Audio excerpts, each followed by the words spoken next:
given yung mga naging attacks on the rights of the Filipino people ng regime na to, we see na hindi siya deserving ng ganong recognition.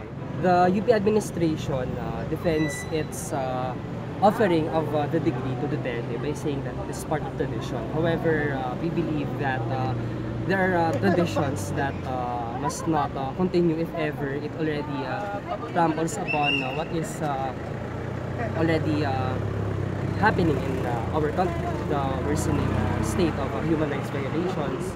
Para naman doon sa mga mamayang Pilipino na nakikita na okay lang yung pagbigay ng degree out of tradition.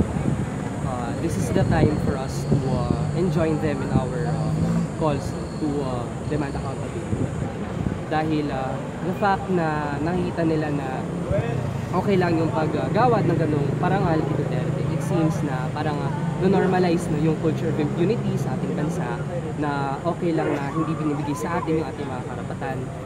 Baliwala kung tradition ang susundan. Hindi common sense eh.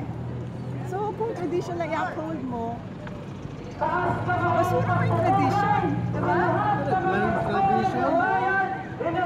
Ano common sense? Yung ito, no? Kaya kami nagagalit kasi dito kami nag-graduate.